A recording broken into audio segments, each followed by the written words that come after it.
जय हिंद दोस्तों, स्वागत है आप सभी का अपने यूट्यूब परिवार बीए सेमेस्टर वाला में। दोस्तों आज के इस क्लास में हम लोग कवर करने वाले हैं BA second semester political science यानी राजनीति शास्त्र। पेपर का नाम है आपके Indian national movement and constitution of India. ठीक है। अच्छा, दीनदयाल उपाध्याय गोरखपुर विश्वविद्यालय में यही आपको पढ़ना है। और उत्तर प्रदेश में जितने भी विश्वविद्यालय हैं कहीं कहीं आपको पॉलिटिकल थ्योरी एंड कॉन्सेप्ट पढ़ाई जा रही है, तो उसकी भी क्लासेस जल्द आप लोगों के लिए आ जाएगी। और जितने भी यूनिवर्सिटी में आपके Indian national movement and constitution of India पढ़ाई जा रही है, आप लोग इस क्लास को अटेंड कर सकते हैं। ठीक है। दीनदयाल उपाध्याय गोरखपुर विश्वविद्यालय में पेपर कोड है POL 102। आपके विश्वविद्यालय में जो भी पेपर कोड होगा आप लोग कमेंट बॉक्स में कमेंट जरूर करेंगे। ठीक है। ये सभी यूनिवर्सिटी के लिए ये क्लास है। उत्तर प्रदेश में जितने भी यूनिवर्सिटी हैं, बिहार में जितने भी यूनिवर्सिटी हैं, झारखंड में जितने भी यूनिवर्सिटी हैं, राजस्थान में जितने भी यूनिवर्सिटी हैं, यानी भारत में जहाँ कहीं भी आप लोगों के पॉलिटिकल साइंस के अंदर Indian national movement and constitution of India पढ़ाई जा रही है, आप इस क्लास को अटेंड कर सकते हैं। ठीक है। चलिए क्लास को स्टार्ट करते हैं। चलिए दोस्तों स्टार्ट करते हैं। जैसा कि आप सभी लोगों को पता है, बीए सेमेस्टर वाला चैनल पर आपके सारे सब्जेक्ट की और सारे सेमेस्टर की तैयारी लिखित और ऑब्जेक्टिव दोनों फॉर्म में बिल्कुल फ्री में कराई जाती है। चाहे वो क्लासेस के नोट्स हो या PDF हो, वो भी आपको फ्री में दिया जाता है। टेलीग्राम ग्रुप में मैं सेंड कर देता हूँ। इस क्लास के डिस्क्रिप्शन बॉक्स में लिंक दिया गया है, टेलीग्राम ग्रुप का ज्वाइन कर लीजिएगा। मैं वहीं पर सारे नोट्स और PDF सेंड कर देता हूँ, वहाँ से आप लोग डाउनलोड कर सकते हैं। ठीक है ना। चले, तो आप लोगों से प्लीज़ रिक्वेस्ट है, देखें सारी चीज़ें आप लोगों को फ्री में प्रोवाइड करा जा रही है, तो छोटा सा रिक्वेस्ट है कि आप लोग सब्सक्राइब करके सपोर्ट जरूर करें। इस क्लास को ज़्यादा से ज़्यादा लोगों तक शेयर जरूर करें व्हाट्सएप पर, अगर आपको क्लास इन्फॉर्मेटिव लगती है तो। ठीक है। जब अभी आप क्लास आगे लेंगे तो आपको इन्फॉर्मेटिव जरूर लगेगी। ठीक है ना। चले, देखें फ्री है। सभी बैचेस सभी सब्जेक्ट आप लोगों के लिए। ठीक है। फर्स्ट ईयर है, सेकंड सेमेस्टर है, राजनीति शास्त्र है। ठीक है ना। देखिए इसमें आपको पढ़ना है भारतीय राष्ट्रीय आंदोलन और भारत का संविधान। जो दीनदयाल उपाध्याय गोरखपुर विश्वविद्यालय है, आप लोगों का पेपर कोड POL 102 होगा या फिर POL 102F हो सकता है। ठीक है ना। तो चिंता करने की कोई आवश्यकता नहीं है, पेपर कोड कुछ भी हो सकता है, POL 102 होगा। ठीक है, ध्यान रखिएगा। क्लास 1 है, यूनिट 1 है पॉलिटिकल साइंस का, सभी यूनिवर्सिटी के लिए जहाँ भी आप लोगों के लिखित और ऑब्जेक्टिव दोनों एग्जाम है। ठीक है। चलें, सारे यूनिवर्सिटी में किसी किसी यूनिवर्सिटी में पॉलिटिकल थ्योरी एंड कॉन्सेप्ट पढ़ाया जाएगा, तो आप लोग ध्यान रखिएगा। ठीक है ना। उसके भी क्लासेस मैं जल्द ही लेकर के आऊँगा। चले फर्स्ट क्वेश्चन देखते हैं आपका क्या पूछा गया है। 1857 के विद्रोह को प्रथम स्वतंत्रता संग्राम किसने कहा था? मोस्ट इंपॉर्टेंट ये प्रश्न है, लगातार कई वर्षों से पूछ रहा है, ध्यान रखिएगा। 1857 के विद्रोह को प्रथम स्वतंत्रता संग्राम की जो संज्ञा दी गई थी, यानी जो कहा गया था, वो BD सावरकर के द्वारा कहा गया था। ठीक है ना। चलिए फर्स्ट ऑप्शन आपका करेक्ट है, क्वेश्चन नंबर फर्स्ट का। चलिए अब यहाँ पर जो इंपॉर्टेंट नोट्स मैं आप लोगों को पढ़ाता हूँ, इनमें से कई सारे क्वेश्चन आपके एग्जाम में देखने को मिलते हैं। जैसे आप लोगों का बहुत ही रिव्यू अच्छा रहा फर्स्ट सेमेस्टर में कि सर जी आप जो नोट्स दे रहे थे उसमें से कई सारे क्वेश्चन आए, तो मैं वही कोशिश कर रहा हूँ कि सेकेंड सेमेस्टर में भी आप लोगों को मैं अच्छे अच्छे नोट्स, ज़्यादा इंपॉर्टेंट जो नोट्स हैं वो मैं आपको प्रोवाइड करा दूँ, ताकि नोट्स से भी आपके एग्जाम में क्वेश्चन आए थे तो इस बार भी आएंगे। ठीक है। चले, आप लोगों ने जो प्यार और सपोर्ट दिया है इसके लिए बहुत बहुत धन्यवाद। ठीक है ना। चले, देखिए नोट्स को ध्यान से पढ़िएगा। BD सावरकर, इनका पूरा नाम है विनायक दामोदर सावरकर। ठीक है। विनायक दामोदर सावरकर दोस्तों एक भारतीय राजनेता और क्रांतिकारी थे, जिन्होंने 1857 के विद्रोह को स्वतंत्रता का पहला युद्ध या फिर प्रथम स्वतंत्रता संग्राम कहा था। ठीक है, क्लियर हुआ।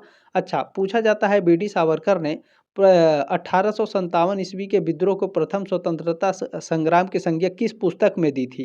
तो पुस्तक का नाम याद रखिएगा, the Indian war of independence 1857, ये इनके बुक का नाम है। इसी बुक में इन्होंने इस प्रथम स्वतंत्रता संग्राम या फिर स्वतंत्रता का पहला युद्ध का जिक्र किया है। ठीक है। चलें, देखिए इस विद्रोह को स्वतंत्रता के पहले युद्ध के रूप में वर्णित किया गया था इस बुक में। ठीक है। चले, क्लियर हुआ। देखिए नेक्स्ट क्वेश्चन है आपका, निम्न में से किसके वासराय काल में भारत की राजधानी कलकत्ता से दिल्ली स्थानांतरित की गई? ये जो क्वेश्चन है ना, इसमें बच्चे बहुत कंफ्यूज हो जाते हैं, क्योंकि इस क्वेश्चन को दो तरीके से पूछता है। ठीक है, कैसे, अभी मैं आपको आगे बताऊंगा। ठीक है, पहले याद रखिएगा, निम्न में से किसके वासराय काल में भारत की राजधानी कलकत्ता से दिल्ली स्थानांतरित की गई थी? तो वो लॉर्ड हार्डिंग उस समय वासराय थे, जब भारत की राजधानी कलकत्ता से दिल्ली की गई थी। ठीक है। चले, अब पूछता है कि भारत की राजधानी जो है कलकत्ता से दिल्ली स्थानांतरित किसके द्वारा की गई थी, किसके घोषणा के द्वारा की गई थी, कब की गई थी, ये भी पूछा जाता है। ठीक है, तो ध्यान रखिएगा, जो इंपॉर्टेंट नोट्स हैं यहाँ से कई सारे क्वेश्चन आपके एग्जाम में बनेंगे। ठीक है, देखें, भारत की राजधानी कलकत्ता से दिल्ली स्थानांतरित करने का निर्णय जो है लॉर्ड हार्डिंग के वायसराय काल में हुआ था। उस समय ये वायसराय थे, ठीक है, भारत के। लॉर्ड हार्डिंग का शासनकाल भी याद रखिएगा, पूछेगा आपके एग्जाम में। तो 1910 से लेकर के 1916 तक ये भारत के वायसराय के रूप में रहे थे, इनका कार्यकाल था। ठीक है, देखिए 12 दिसंबर 1911 को किंग जॉर्ज पंचम ने दिल्ली दरबार में राजधानी को कलकत्ता से दिल्ली स्थानांतरित करने की घोषणा की। ठीक है, राजधानी का वास्तविक स्थानांतरण 1912 में हुआ था। ये पॉइंट भी आप लोग अच्छे से याद रखिएगा, ये कॉम्पिटिटिव एग्जाम में भी आपसे पूछा जाता है। ठीक है, चलें, देखिए नेक्स्ट क्वेश्चन आपसे पूछा गया है कि रोलेट एक्ट पास हुआ था, कब पास हुआ था? तो आप सभी लोग जानते होंगे, नहीं जानते तो जान लीजिए। 1919 को रोलेट एक्ट पास हुआ था। अब जब आगे जाएंगे आप लोग सेकेंड ईयर या थर्ड ईयर में, तो आपके जो सन है ना, सन के आगे जो डेट होता है, डेट भी देता है, तो ध्यान रखिएगा। ठीक है, देखिए इंपॉर्टेंट नोट्स में आपको ध्यान रखना है, रोलेट एक्ट जिसे अराजक और क्रांतिकारी अपराध अधिनियम भी कहा जाता है, 18 मार्च 1919 को ब्रिटिश भारत की विधायिका इंपीरियल लेजिस्लेटिव काउंसिल द्वारा पारित किया गया था। ठीक है, चले, क्लियर हुआ? डेट याद रखिएगा, ठीक है ना, डेट मोस्ट इंपॉर्टेंट है। डेट आपके कॉम्पिटिटिव एग्जाम में भी पूछा जाता है, यूपीपी की वैकेंसी आ गई है, आप लोग जरूर भरिएगा। ठीक है, देखें फोर्थ नंबर क्वेश्चन है, भारत परिषद का निर्माण किस अधिनियम द्वारा किया गया?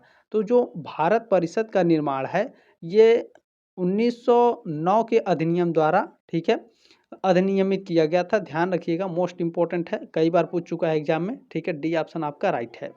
अब इसमें जो इम्पोर्टेंट नोट्स है इसको याद रखिएगा।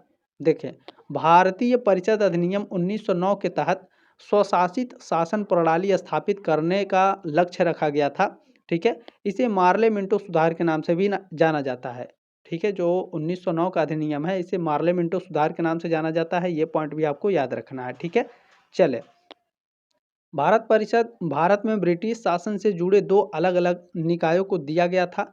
भारत सरकार अधिनियम 1935 के तहत भारतीय परिषद को भंग कर दिया गया था। ठीक है, अच्छा, पूछा जाएगा कि भारत परिषद किसके द्वारा अधिनियमित किया गया था? तो 1909 के अधिनियम के द्वारा अधिनियमित किया गया था। और भंग पूछेगा तो भारत सरकार अधिनियम 1935 के तहत भारत परिषद को भंग कर दिया गया था। ठीक है, ये दोनों पॉइंट याद रखिएगा, किसके द्वारा बनाया गया, किसके द्वारा बिगाड़ा गया।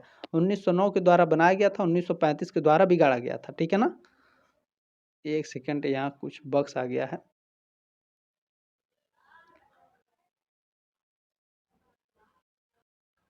चलें, हम लोग कहाँ पे थे? फोर्थ नंबर क्वेश्चन देख रहे थे।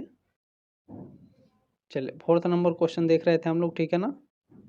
चले आगे देखेंगे, इसमें नेक्स्ट देखिए, भारत सरकार अधिनियम 1858 के तहत लंदन में भारत कार्यालय बनाया गया और भारत की एक नई परिषद बनाई गई, इसको भी याद रखिएगा। ठीक है ना, चलें, नेक्स्ट क्वेश्चन है, देखिए पूछा गया है, केंद्र में द्वैध शासन किस अधिनियम के अंतर्गत स्थापित किया गया? तो केंद्र में जो द्वैध शासन है यह आपका भारत सरकार अधिनियम 1935 के द्वारा अधिनियमित किया गया था। ठीक है, चलें, सी ऑप्शन आपका करेक्ट है। जल्दी आप लोगों का रिटन जो एग्ज़ाम होने वाला है उसके लिए मैं क्वेश्चन पेपर के साथ साथ आपको आंसर भी बताते चलूँगा। ठीक है, जल्दी आप लोगों की क्लासेस आएंगी।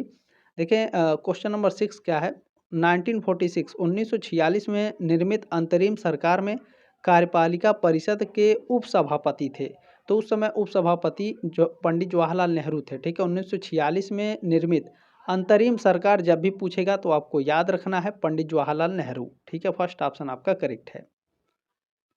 चलिए नेक्स्ट क्वेश्चन है, देखिए स्वतंत्र भारत का प्रथम भारतीय गवर्नर जनरल, क्या कह रहा है? स्वतंत्र भारत का प्रथम भारतीय गवर्नर जनरल। यहाँ भी बच्चे कंफ्यूज होते हैं, दो तरीके से इसमें भी क्वेश्चन आपके एग्जाम में पूछे जाएंगे। ठीक है, स्वतंत्र भारत का प्रथम भारतीय गवर्नर जनरल जो थे वो श्री राजगोपालाचारी थे। ठीक है ना, सी ऑप्शन आपका करेक्ट है। अब इसी क्वेश्चन को एक तरीके से पूछा जाता है, इसको पढ़िए, आपके डाउट क्लियर हो जाएंगे, इंपॉर्टेंट नोट्स को। देखिए 1948 में जब वायसराय की उपाधि समाप्त कर दी गई, तब श्री राजगोपालाचारी भारत के अंतिम और एकमात्र भारतीय गवर्नर जनरल बने। ठीक है, इसको याद रखिएगा, मोस्ट इंपॉर्टेंट है। लॉर्ड माउंटबेटन ब्रिटिश भारत के अंतिम वायसराय थे और स्वतंत्र भारत के पहले गवर्नर जनरल थे, लेकिन वह भारतीय नहीं थे। ठीक है, ध्यान रखेंगे। चलें, अच्छा इस क्वेश्चन को पूछा कैसे जा सकता है, तो इस क्वेश्चन को पूछा जा सकता है कि स्वतंत्र ब्रिटिश भारत के अंतिम वायसराय कौन थे, तो लॉर्ड माउंटबेटन थे। ठीक है, चलें, क्वेश्चन नंबर 8 देखिए, पूछा गया है कि भारतीय राष्ट्रीय कांग्रेस की स्थापना कब हुई, तो आप सभी लोग जानते हैं 1885 में। नहीं जानते हैं तो याद रखिएगा। ठीक है, अच्छा डेट याद रखिएगा 28 दिसंबर। ठीक है, 28 दिसंबर 1885 को भारतीय राष्ट्रीय कांग्रेस की स्थापना हुई थी। चले, नेक्स्ट क्वेश्चन आपसे पूछा गया है, भारतीय राष्ट्रीय कांग्रेस के प्रथम अधिवेशन में कितने प्रतिनिधियों ने भाग लिया। तो जब भारतीय राष्ट्रीय कांग्रेस का प्रथम अधिवेशन हुआ था तो उसमें कुल 72 प्रतिनिधियों ने भाग लिया था। ठीक है, प्रथम अधिवेशन में कितने प्रतिनिधियों ने भाग लिया, 72 यानी 72। ठीक है, चले सी ऑप्शन आपका करेक्ट है। अब इसमें जो इंपॉर्टेंट नोट्स हैं इसको याद रखिएगा।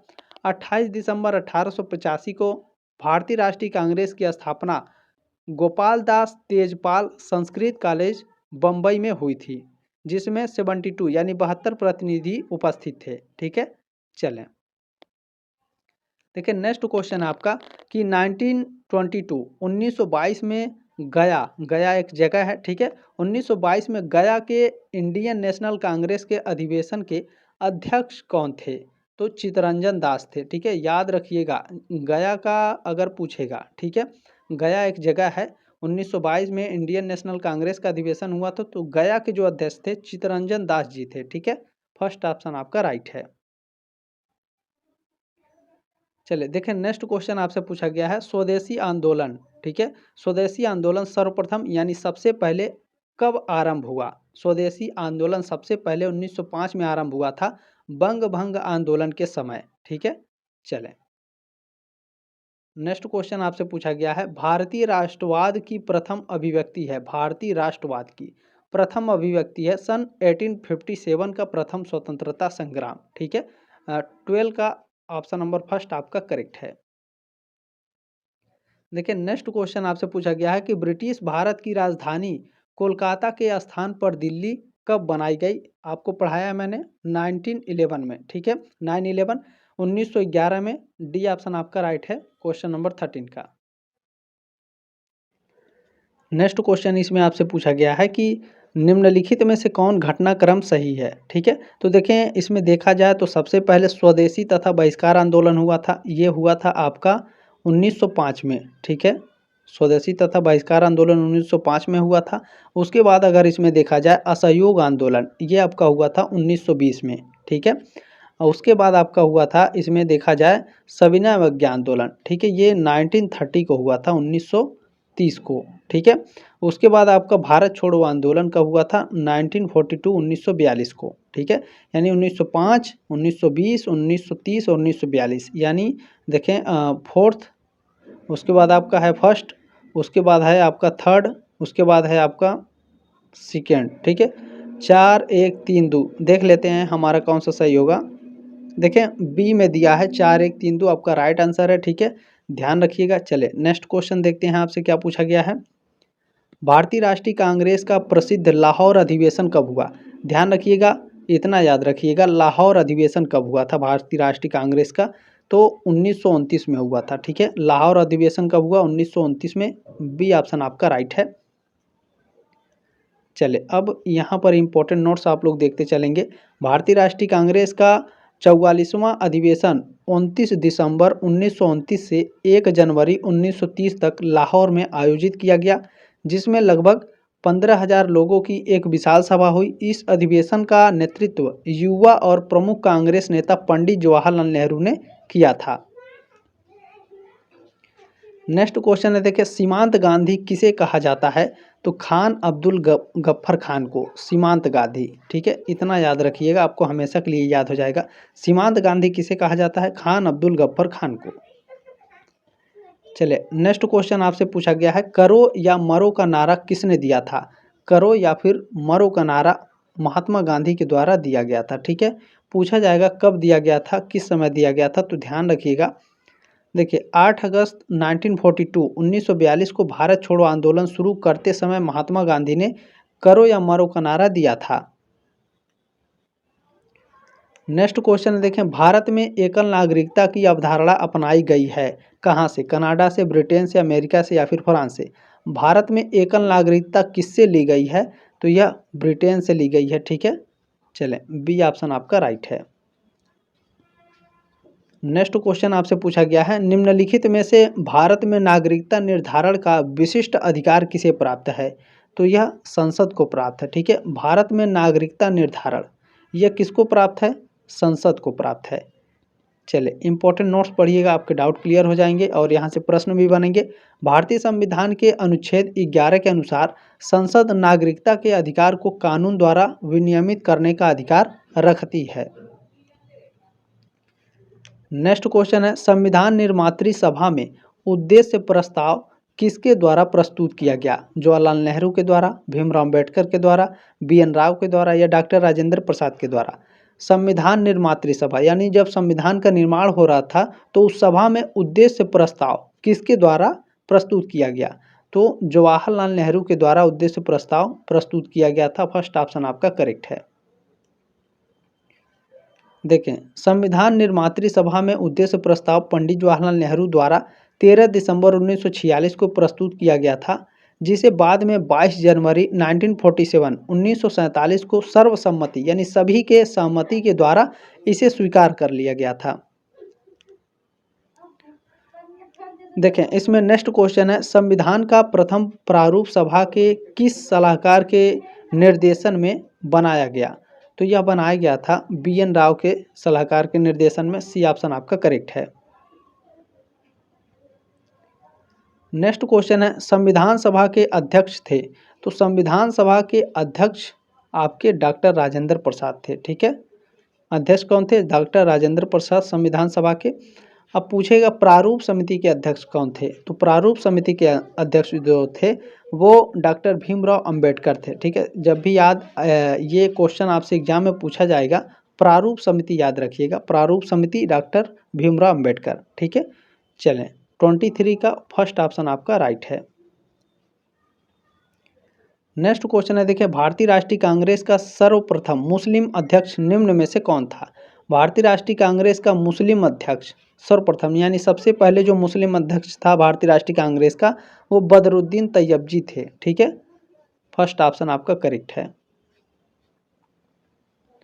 देखिए नेक्स्ट क्वेश्चन आपसे पूछा गया है, 1938 के हरिपुरा कांग्रेस के अधिवेशन में निम्नलिखित में से किसने सुभाष चंद्र बोस को अध्यक्ष के रूप में नामित किया था? तो डॉक्टर राजेंद्र प्रसाद ने। ठीक है, फर्स्ट ऑप्शन आपका राइट है 25 का। ठीक है, गांधी जी ने इनका विरोध किया था। गांधी जी सोचते थे कि इतिहास में मेरा नाम लिखा जाए कि मेरे द्वारा आज़ादी मिली, और ऐसा हुआ भी। ठीक है, कहीं भी नाम जिक्र नहीं लिया जाता है नेताजी का, लेकिन बहुत बड़ा योगदान इनका भी था। ठीक है ना, चलें नेक्स्ट क्वेश्चन है, देखें ब्रिटिश इंडियन एसोसिएशन के अध्यक्ष और सचिव कौन थे? तो ब्रिटिश इंडियन एसोसिएशन इसके जो अध्यक्ष थे वो राजा राधाकांत देव थे और इसकी जो सचिव थे वो देवेंद्र नाथ टैगोर थे। ठीक है, चलिए मोस्ट इंपॉर्टेंट क्वेश्चन है, देखिए अलग अलग भी पूछ सकता है। ठीक है, दोनों को याद रखिएगा।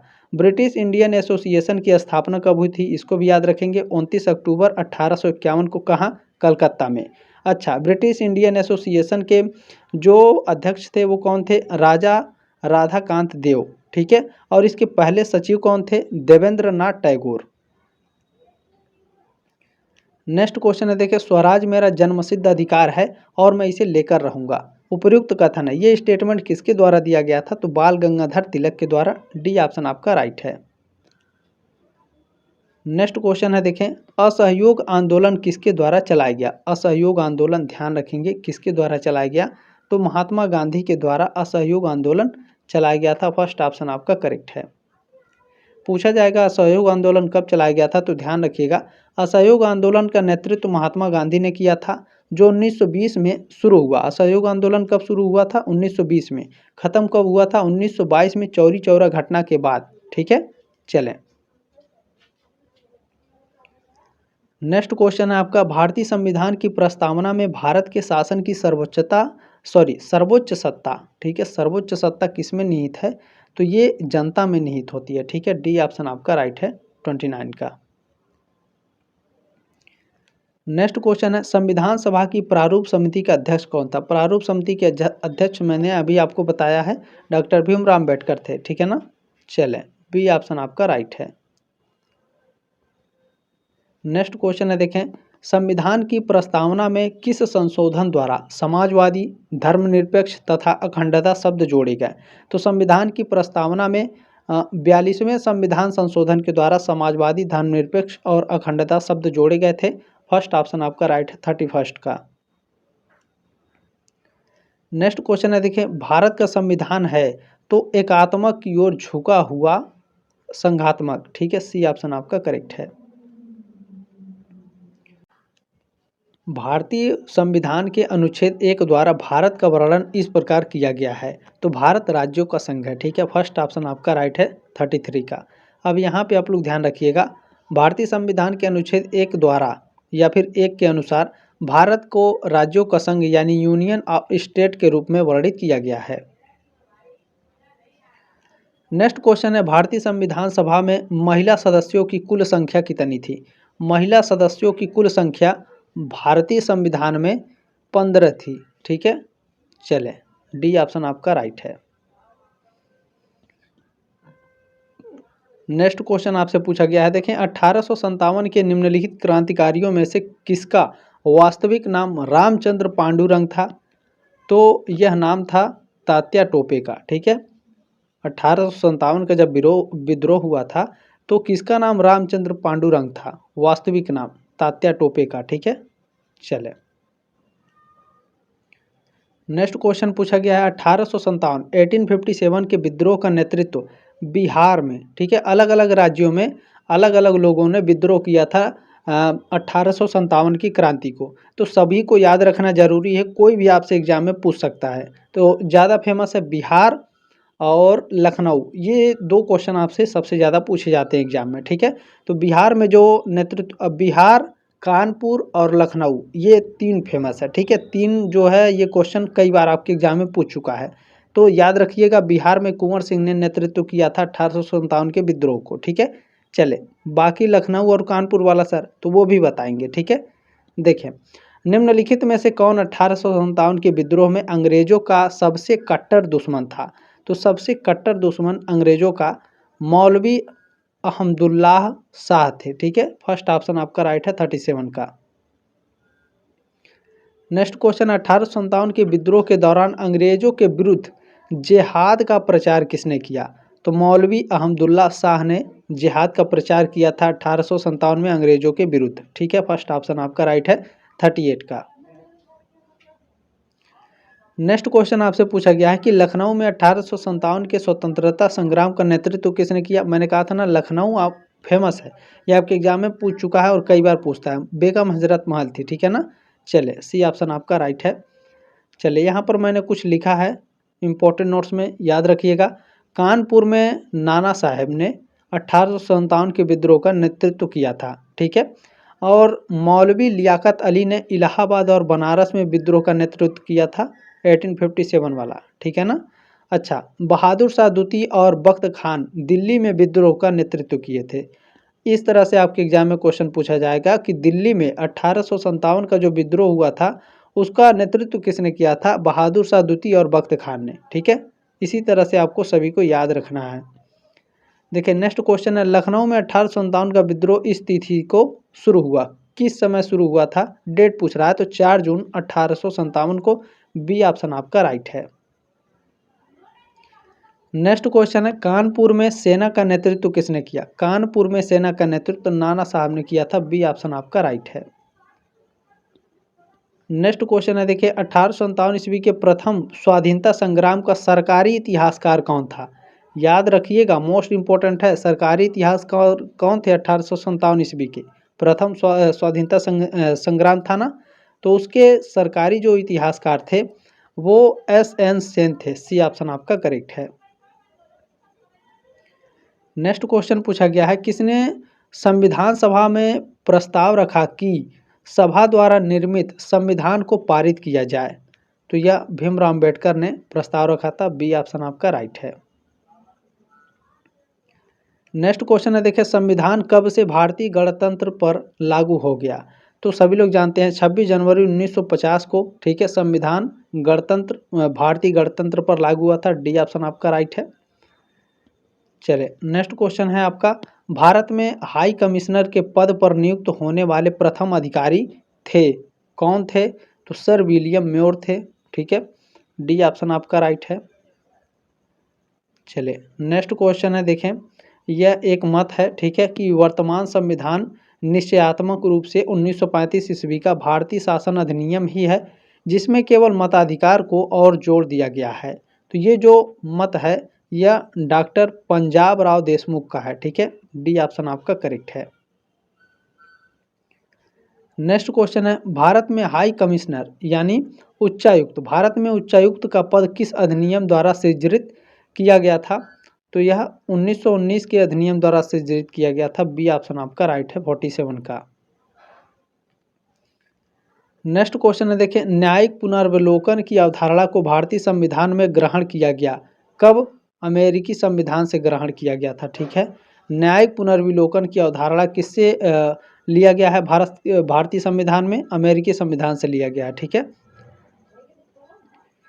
चले देखें इसमें इंपॉर्टेंट नोट्स को याद रखिएगा। भारतीय संविधान में न्यायिक पुनर्विलोकन का सिद्धांत स्पष्ट रूप से नहीं लिखा गया है, लेकिन अनुच्छेद 13(2), 32, 226, 131 और 243 और न्यायाधीशों द्वारा संविधान के संरक्षण की शपथ के माध्यम से इसका आधार स्थापित किया गया है। हम भारत के लोग संविधान को अंगीकृत अधिनियम तथा आत्मर्पित करते हैं कहा गया है, तो ये प्रस्तावना में कहा गया है, ठीक है। फर्स्ट ऑप्शन आपका राइट है। नेक्स्ट क्वेश्चन है, देखें किस संशोधन द्वारा धर्मनिरपेक्षता को प्रस्तावना में जोड़ा गया, यानी सेकुलरिज्म को किस प्रस्तावना में जोड़ा गया था? तो 42वें संविधान संशोधन द्वारा, ठीक है, धर्मनिरपेक्षता यानी सेकुलरिज्म को जोड़ा गया था। बी ऑप्शन आपका राइट है। अच्छा, नीचे जो इम्पोर्टेंट नोट्स है इसको याद रखिएगा। देखें भारतीय संविधान में धर्मनिरपेक्षता यानी सेकुलरिज्म का उल्लेख पहले नहीं था, लेकिन 1976 में 42वें संविधान संशोधन के माध्यम से इसे संविधान की प्रस्तावना में जोड़ा गया। ये 100% लिख के रख लीजिए, ये आपके एग्जाम में छपने वाला है, ठीक है। चले नेक्स्ट क्वेश्चन है, प्रस्तावना में भारत का संघ को कहा गया है, प्रस्तावना में भारत के संघ को गणराज्य कहा गया है, ठीक है। फर्स्ट ऑप्शन आपका राइट है, 51 का। अब ध्यान रखिएगा गणराज्य का मतलब क्या होता है, ठीक है। देखिए भारतीय संविधान की प्रस्तावना में भारत को संप्रभु, समाजवादी, धर्मनिरपेक्ष, लोकतांत्रिक गणराज्य के रूप में वर्णित किया गया है। अब संप्रभु क्या होता है गुरुजी, समाजवादी क्या होता है, धर्मनिरपेक्ष क्या है, लोकतांत्रिक क्या है, गणराज्य क्या है, इसको बता दीजिए। बिल्कुल बताएंगे, ध्यान से देखने का प्रयास करिए आप सभी लोग। देखिए संप्रभुता क्या होती है कि भारत किसी भी बाहरी शक्ति के अधीन नहीं है, ठीक है। हम लोग किसी पर डिपेंडेंट नहीं है, चाहे वो अमेरिका हो चाहे वो चीन हो, ठीक है। और अपने आंतरिक और बाहरी मामलों में हम स्वतंत्र हैं, ठीक है। किसी से युद्ध करना है, किससे युद्ध नहीं करना है, किस तरह से हमको किस देश के साथ रिलेशन रखना है, ये हम खुद से स्वतंत्र हैं, ठीक है। हमारे ऊपर कोई थोप नहीं सकता है। अब समाजवादी क्या है, सोशलिज्म क्या है? देखिए सोशलिस्ट क्या है, तो सामाजिक और आर्थिक समानता को स्थापित करने के लिए प्रतिबद्ध है, ठीक है। धर्मनिरपेक्ष यानी सेकुलर है हम लोग। भारत किसी भी धर्म को राज्य धर्म के रूप में नहीं मानता है, सभी धर्मों के प्रति सम्मान से व्यवहार करता है। लोकतांत्रिक, डेमोक्रेटिक, सत्ता जनता में निहित है और सरकार जनता द्वारा चुनी जाती है। आप सभी लोग वोट देते हैं तभी तो प्रधानमंत्री आते हैं, ठीक है ना। देखें गणराज्य यानी रिपब्लिक, भारत में शासन का प्रमुख निर्वाचित होता है, न कि वंशानुगत, ठीक है। गणराज्य रिपब्लिक माने क्या है, भारत में जो शासन है प्रमुख निर्वाचित होता है, यानी हम लोग वोट देते हैं तभी कोई गद्दी पर प्रधानमंत्री के बैठता है, ठीक है। वंशानुगत नहीं होता, ऐसा नहीं है कि मोदी जी प्रधानमंत्री हैं उनके बच्चे आएंगे तो वो प्रधानमंत्री बनेंगे, ऐसा नहीं है। हम लोग वोट देंगे, जो जीतेगा वो प्रधानमंत्री बनेगा, ठीक है ना। उसी को गणराज्य कहा जाता है, रिपब्लिक कहा जाता है, ठीक है। चलें अब ये सारी चीज़ें मैंने आपको समझा दी है, बहुत ही इन्फॉर्मेटिव क्लास है, तो प्लीज़ देखिए कम से कम क्लास को एक लाइक करके जाएंगे, सब्सक्राइब कर लीजिएगा। इसी तरह से आपको मैं थर्ड, फोर्थ, फिफ्थ और सिक्स सेमेस्टर में भी बहुत ही ज़बरदस्त तरीके से पढ़ाऊँगा, बिल्कुल फ्री में पढ़ाऊँगा, ठीक है? आपसे एक भी पैसा मैं नहीं लूँगा। तो ध्यान रखेंगे, ये आपका अपना ही चैनल है, सब्सक्राइब कर दीजिएगा और शेयर ज़रूर कर दीजिएगा व्हाट्सएप पर, ठीक है? चलिए जल्दी मिलेंगे आपके नेक्स्ट क्लास में, तब तक के लिए जय हिंद, वंदे मातरम।